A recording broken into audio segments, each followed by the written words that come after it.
여러분 안녕하세요. 설쌤입니다. 오늘은 여러분들이 지난 시간에 제출해준 과제를 함께 보면서 고유어와 한자어의 특징 차이를 한 번 더 되새겨보고 그 다음에 외래어와 외국어의 특징에 대해서 공부해보는 시간 가져보겠습니다. 그러면 지난 시간에 한번 같이 읽어보았던 대화 상황 볼까요? 영훈이와 승빈이의 대화 상황이었어요. 그리고 여기는 말이라는 고유어가 등장했는데 그 말이라는 고유어를 각각 대화, 설명, 해명, 표현이라는 네 가지의 한자어로 바꿔서 보았죠. 자, 이 활동을 통해 알 수 있는 고유어 한자어의 특징 무엇일까요? 여러분들이 구글 설문에 많은 답변을 해줬어요. 그런데 중요한 것은 여기엔 답이 있었다는 사실. 보기를 참고해서 설명해 달라고 했잖아요. 그러니까 보기 속에서 정답을 찾아냈어야겠죠. 자, 보기를 한번 볼게요. 보기에 보시면 여기 엄청나게 많은 고유어 한자어에 대한 정보들이 있어요. 근데 그 정보들 중에서 우리가 답을 하는데 필요한 정보를 뽑아내는, 선택하는 능력이 이번 과제에는 필요했습니다. 자, 그럼 어떤 부분을 선택했어야 되는지 선생님과 같이 보도록 하겠습니다. 유인물 4페이지에 밑줄을 쳐주셔야 됩니다. 자, 첫 번째, 고유어는 하나의 단어가 여러 가지 의미를 담고 있는 경우가 많다. 대화 상황 속에서 말이라는 고유어가 맥락에 따라서 되게 다양한, 여기서는 네 가지의 의미로 쓰였다는 거 알 수 있었죠. 자, 이 부분이 중요했고요. 그 다음에 두 번째, 한자어는 고유어보다 좀 더 분명하고 자세한 뜻을 전달한대요. 그 근거가 어디에 있냐면 하나의 고유어와 비슷한 뜻을 가진 한자어 개수가 훨씬 많다는 사실에 있다는 거예요. 이 대화 상황 속에서 말이라는 하나의 고유어를 대체할 수 있는 한자어가 네 가지가 있었잖아요. 그 말은 이 말이라는 고유어가 조금 두루뭉술하게 일상생활 속에서 다양한 의미를 내포할 수 있는 말이라고 하면 각각의 한자어는 그것을 조금 더 구체적으로 자세하게 표현한 말이라는 사실이겠죠. 한자어의 특징이 잘 나타납니다. 자, 이 두 가지 부분을 이용해서 여러분들이 답변을 써주셨어야 됐는데, 자, 인상적인 답변을 또 골라봤습니다. 첫 번째 답변을 해준 친구가 이렇게 대답했어요. 하나의 고유어가 여러 개의 한자어로 표현될 수 있고 한자어는 조금 더 구체적인 의미가 담겨 있다. 아까 함께 본 보기의 내용을 잘 정리해서 표현해준 정답이겠죠. 자, 그리고 두 번째, 이 친구의 말을 보면 한자어의 특징에 대해서 조금 더 자세히 알 수 있을 것 같아요. 고유어는 말이라는 단어가 한 가지 있지만 그에 대한 한자가 네 가지나 나오는 것을 보면 대화 상황을 잘 정리해줬고요. 한자어는 고유어보다 종류가 많아 더 자세한 뜻을 전달해 줄 수 있는 것 같다라고 하는 사실. 한자어가 종류가 더 많으니까 상황에 따라서 알맞은 말을 조금 더 자세하게 전달해 줄 수 있을 것 같다라는 한자어의 특징을 잘 이야기해 줬습니다. 자, 그리고 이 세 번째 친구는 저번 시간에 우리가 진행했던 시를 통해서 한자어와 고유어를 한번 비교해 보는 시간이 있었잖아요. 그것과 연관지어서 이번 활동을 진행을 해봤어요. 함께 볼까요? 고유어는 친근하게 익숙한 말로 느껴지지만 일상생활에서 많이 사용하는 말이다 보니까 친근하고 익숙해요. 그런데 어떻게 보면 이해를 하지 못해서 오해를 할 수도 있대요. 즉, 뜻이 여러 가지가 있을 수 있기 때문에 대화의 상황, 대화의 맥락에 따라서 뜻을 잘 이해하지 못하면 오해가 생길 수도 있다는 거죠. 자, 그에 반해서 한자어는 정확하게 뜻을 알려주어서 조금은 어려워. 저번 시간에 꽃을 위한 서시를 딱 봤을 때도 한자어가 많이 쓰여 있으니까 일단 어려워 보였잖아요. 무거워 보였고 깊이 있는 생각을 담고 있는 것 같았잖아요. 그래서 좀 어렵다고 느껴질 수 있는데 정확하게 뜻을 알려준다는 특징을 가지고 있으니까 오해는 없을 수 있다라고 하는 거. 자, 어때요? 고유어와 한자어가 확실한 특징 차이가 있겠죠. 여러분들은 그래서 어느 상황에서 고유어를, 어느 상황에서 한자어를 선택해서 사용할지, 자, 그 장단점을 잘 파악해서 여러분들의 일상 언어 생활에 사용하는 것이 필요할 것 같습니다. 자, 그리고 우리 두 번째 과제가 있었죠. 두 번째 과제는 다음 글 속에 드러난 고유어의 특징이 무엇인지 이야기해보는 과제였습니다. 이 글 내용을 보면 미각 표현과 관련된 내용이 들어있었어요. 그래서 일단 여러분들한테 패들리 페이지에다가 미각 표현 외에도 다양한 고유어로 표현이 가능한 색채어, 의성어, 의태어의 예시를 한번 써달라는 얘기를 했었죠. 여러분들이 어떻게 파악했는지 한번 볼까요? 자, 패들리 페이지 먼저 수업을 진행한 4반 친구들 걸 한번 보면요, 여기 굉장히 다양한 표현들을 해줬는데요. 일단 미각 표현부터 한번 볼까요? 미각 표현, 야, 타균이가 쫄깃하다, 이것도 미각이겠죠. 얼큰하다, 떫다, 이거는 익지 않은 감 같은 거 먹을 때 나는 느낌이고요. 선생님은 달달하다. 자, 유빈이가 시다, 짜다, 싱겁다, 맛있다, 맵다, 쓰다, 이런 다양한 미각 표현을 해줬습니다. 자, 근데 여기서 또 세부적으로 드러나면 짜다, 짭조름하다, 찌르르하다, 그리고 쓰다, 씁쓸하다, 이런 식으로 굉장히 다양한 미각 표현이 나올 수가 있다는 것, 우리말 일상생활 사용을 통해 알 수가 있었고요. 자, 색채어도 볼까요? 색채어 보시면 창백하다, 이건 얼굴을 표현할 때 얘기를 많이 하고요. 하얗다, 노랗다는 되게 여러 가지 찾아줬네요. 노랗다, 샛노랗다, 누리끼리하다. 자, 같은 노란색, 영어로 표현하면 옐로우라고만 표현이 될 텐데 우리말로 표현을 하면 이렇게 다양한 색채어가 표현될 수 있었다는 사실. 자, 레드라고 하는 빨갛다도 붉다, 불구스름하다, 불구스레하다, 새빨갛다, 다양하게 표현이 가능하겠죠. 자, 그리고 의성어, 의태어도 한번 볼까요? 자, 의태어부터 보면 탱글탱글, 뭔가 면발이 생각나는 그런 느낌이고요. 느릿느릿, 넘실넘실, 촐랑촐랑, 첨벙첨벙, 반짝반짝, 말랑말랑, 사뿐사뿐, 야금야금. 자, 그런데 여기 보글보글이라고 하는 단어가 있는데 이게 우리가 찌개 끓이는 소리로 생각하는 경우도 많이 있는데 찌개 끓일 때 거품이 있는 모습을 나타낼 수도 있어요. 그래서 의성어와 의태어 동시에 사용되는데요. 이렇게 헷갈리는 경우가 있을 때는 역시나 표준국어 대사전에 쳐보는 게 제일 좋습니다. 보글보글. 자, 여기 보시면 적은 양의 액체가 잇따라 야단스럽게 끓는 소리 또는 그 모양, 이렇게 돼 있죠. 소리를 나타내는 거는 의성어고요. 모양을 나타내는 거는 의태어니까 우리가 찾은 보글보글은 둘 다에 해당한다고 볼 수가 있을 것 같습니다. 자, 소리를 나타내는 의성어 한번 볼까요? 쿵쾅쿵쾅, 삐약삐약, 똑똑똑, 어이? 뚜시뚜시? 자, 이거는 아마 이렇게 막 뚜시뚜시 하고 때리는 소리를 얘기하는 것 같아요. 하지만 선생님이 이걸 쳐봤는데 뚜시뚜시가 표준 국어 대사전에는 검색 결과가 없는 걸 봐서는 새롭게 생겨난 이제 의성어라고 볼 수가 있어요. 그런데 이게 또 우리말의 묘미가 되겠죠. 뚜시뚜시라고 하는 때리는 듯한 그 말은 우리가 인터넷 용어로 상당히 많이 사용하고 있는 것 같은 그런 신조어인데 이렇게 우리가 의성어 혹은 의태어를 마음껏 만들어낼 수 있는 창조성을 발휘할 수도 있다는 사실, 여러분들이 알아두시면 좋을 것 같습니다. 자, 그럼 이렇게 여러분들의 예시를 한번 보고 왔는데 그러면 이 부분 한번 정리해 볼게요. 이러한 활동을 통해서 알 수 있는 고유어의 특징은 과연 무엇일지 우리가 설명할 필요가 있을 것 같아요. 자, 윗글에서 이 부분 한번 밑줄 쳐주시면 좋을 것 같습니다.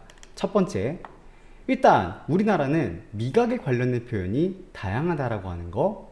그런데 이 이유가 무엇이냐면 가장 기본적인 생활인 식생활과 관련되어 있기 때문에 우리나라에서 미각 표현이 발달된 이유는 우리가 되게 중요시하는 식생활과 관련돼 있기 때문이라고 하는 것.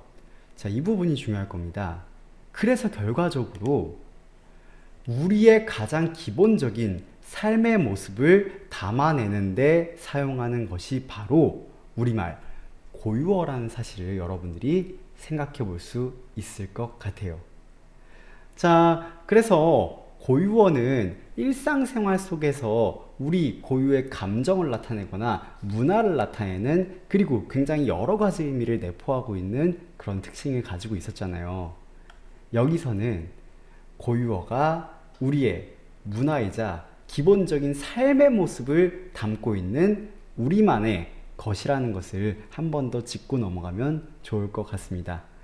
자, 여러분들이 이런 방식을 통해 고유어 그리고 한자어를 정확하게 이해하고 사용할 수 있는 우리말 사용자로 거듭났으면 하는 바람 갖고 우리 다음 활동으로 넘어가 볼게요. 자, 여러분들 이번에는 외래어 대 외국어. 자, 이 두 가지의 어휘를 한번 비교해 보는 시간으로 가져보도록 하겠습니다. 외래어는 일단 우리말이에요. 표준 국어 대사전에 쳐봤을 때 사전에 등재되어 있는 우리말이라고 볼 수 있는데, 외국어는 우리말이 아닌 진짜 외국말인 거겠죠.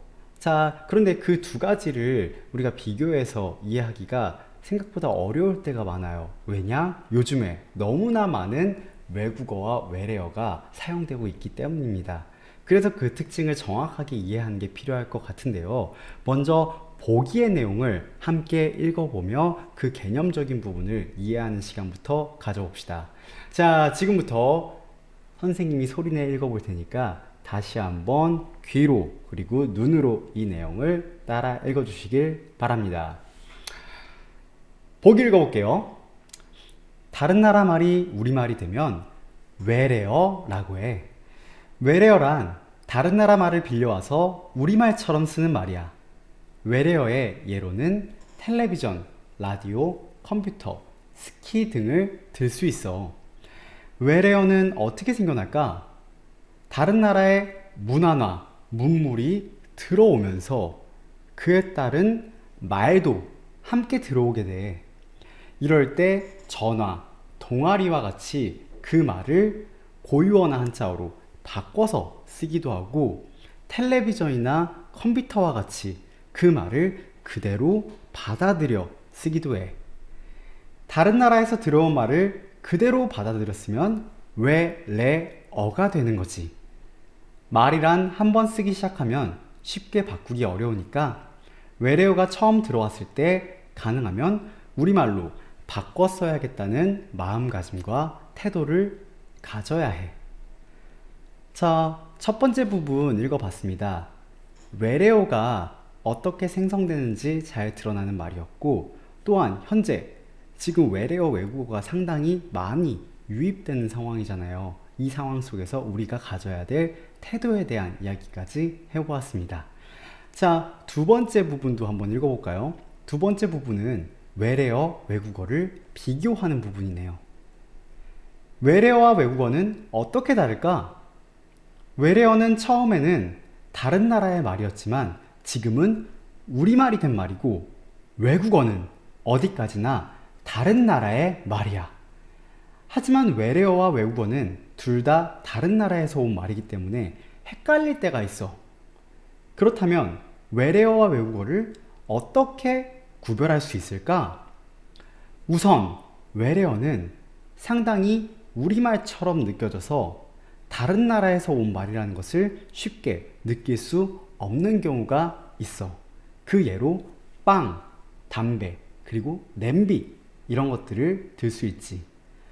설령 다른 나라에서 온 말이라는 것을 쉽게 느낄 수 있다고 하더라도 그것을 대신할 만한 고유어나 한자어가 없는 것이 바로 외래어야. 그 예가 텔레비전, 스키, 컴퓨터 등이 있어. 반면 외국어는 다른 나라에서 온 말이라는 것을 쉽게 느낄 수 있고, 또한 고유어나 한자어로 바꿀 수가 있어. 외국어의 예로는 오케이, 좋아, milk, 우유 등을 들 수 있어. 이렇게 외국어, 영어를 이야기할 때마다 상당히 겁이 납니다. 왜냐? 발음이 별로 안 좋거든요. 자, 역시 이게 바로 국어 선생님의 영어 실력이라고 보시면 될 것 같고요. 자, 우리가 이렇게 보기의 내용을 한번 읽어봤으니까 과연 그러면 외국어와 외래어가 어떤 차이를 보이는지 조금은 알 수 있었을 거예요. 직접 이제 체험을 통해 여러분들이 느껴보는 일만 남았네요. 자, 한번 다음 부분을 보시면 이런 문제가 나와 있습니다. 아래의 외국어, 외래어를 고유어나 한자어로 바꾸어 봅시다. 선생님이 여러 가지 예문을 한번 만들어 보았는데 한번 읽어볼까요? 삼청동 명품 떡볶이의 별미는 떡볶이와 함께 먹는 오뎅 국물이지. 두 번째, 민재야, 빛이 너무 강해서 그런데 커튼 좀 닫아줄래? 선생님이 학교에서 프레젠테이션 틀면서 많이 하는 얘기죠. 문법 공부의 포인트는 개념을 이해하는 것이에요. 코로나 바이러스의 감염을 막기 위해서는 꼭 마스크를 착용해야 돼. 스마트폰은 이제 우리의 일상이 되어버렸어. 새로운 계절을 맞이해서 세일 행사를 하는 곳이 참 많은 것 같아. 이번 연휴는 몸과 마음을 힐링할 수 있는 시간이었어. 자, 이렇게 7가지 문장이 있는데 여기에 밑줄 친 낱말들, 단어들을 각각 고유어나 한자어로 여러분 스스로가 바꿔보는 것이 우리의 오늘 첫 번째 과제가 되겠습니다. 자, 그러면 아마 이렇게 느껴질 거예요. 쉽게 바꿀 수 있는 단어가 있는 반면에 쉽게 바꿀 수 없는 단어가 있을 수도 있습니다. 각각 어떤 것이 외래어인지 어떤 것이 외국어인지 판별하는 기준이 될 수도 있겠죠. 자, 그 다음에 여러분들이 이제 해야 될 거는 바로 이 부분입니다. 위의 활동에서 만약 바꾸기 어려운 것이 있었다면 그 이유는 무엇인지 보기의 내용을 참고해서 설명해 달라는 거예요. 우리가 이전에 지금 앞에서 선생님이 읽어줬던 2가지의 외래어와 외국어에 대한 설명 있잖아요. 그 부분의 내용을 참고해서 인용해서 여러분들이 답을 적어주시면 되겠습니다. 자, 외래어와 외국어에 대한 여러분들의 생각, 이 과제를 통해서 잘 정리되길 기대합니다. 자, 우리는 지금까지 고유어, 한자어, 외래어를 서로 비교해가면서 조금 더 깊이 있게 이해해보는 시간을 가져보았습니다. 자, 이번에는 여러분들이 이 어휘에 대해서 물음표를 그려보는 시간을 가져볼 거예요. 문학 작품 역시 물음표를 그려가면서 깊이 있는 이해를 하는 것이 중요하다고 했잖아요. 문법도 마찬가지입니다. 우리 주변의 문법 현상들에 대해서 물음표를 그려가며 공부하는 연습, 문법을 조금 더 재미있고 의미있게 공부하는 방법이 아닐까 생각합니다. 그래서 솔쌤이 먼저 물음표를 그려보았습니다. 자, 지금 여기 PPT 내용을 보시면 먼저 우리 일상생활 속의 한자어와 고유어에 대해서 물음표를 던져볼 거예요. 첫 번째는 우리말에서 한자어가 높은 비중을 차지하는 이유는 무엇일까입니다. 우리말을 100이라고 하면 한자어가 60 이상의 많은 비중을 차지하고 있어요. 왜 이렇게 많은 비중을 차지할지 궁금하지 않으세요? 자, 여기에 대한 물음표가 첫 번째고요. 두 번째, 한자어가 고유어보다 더 고급스러운 어휘일까? 자, 이런 질문은 조금 더 공식적인 자리에서 혹은 뉴스에서 고유어보다 한자어를 더 많이 쓰더라고요. 그리고 이게 더 고급스러운 어휘라고 하는 고정관념을 가지고 있는 사람도 있는 것 같아요. 과연 그 이유는 무엇일지, 자, 여기에 대해서 여러분들의 생각을 얘기해 주시면 좋을 것 같고요. 세 번째, 한자어와 고유어에 대한 나의 생각. 여러분들이 지금까지 한자어, 고유어를 한번 이해해보는 시간을 가져봤는데 이러한 이해를 기반으로 여러분들의 언어 생활을 한번 돌아보세요. 나는 여태까지 어떤 어휘를 많이 썼으며 나는 평소에 고유어와 한자어에 대해서 어떤 생각을 하고 있을까 자유롭게 여러분들의 생각을 얘기해 주시면 되겠습니다.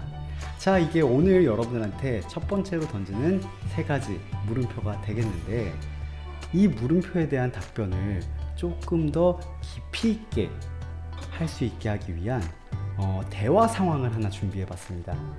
자, 지금 영상 하나가 더 올라올 거예요. 그 영상을 보시면 특별한 초대 손님과 솔쌤과의 대화가 담겨 있습니다. 자, 누구냐고요? 지금 공개하겠습니다. 바로 이분이시죠. 고유어의 전문가가 국어 선생님이라고 하면 한자어의 전문가는 한자 선생님이겠죠. 여러분들의 한자 수업, 한문 수업을 담당하고 계시는 이대현 선생님과 솔쌤의 대화 상황이 다음 영상에서 이어집니다. 이어진 영상을 잘 보고 지금 던진 세 가지 물음에 답변해 주시길 바랍니다. 자, 그럼 우리는 다음 수업 영상을 통해서 여러분들의 답변 한번 들여다보고 이후의 질문으로 넘어가 보도록 하겠습니다. 그러면 인사하고 마칠게요. 여러분 수고하셨습니다. 안녕.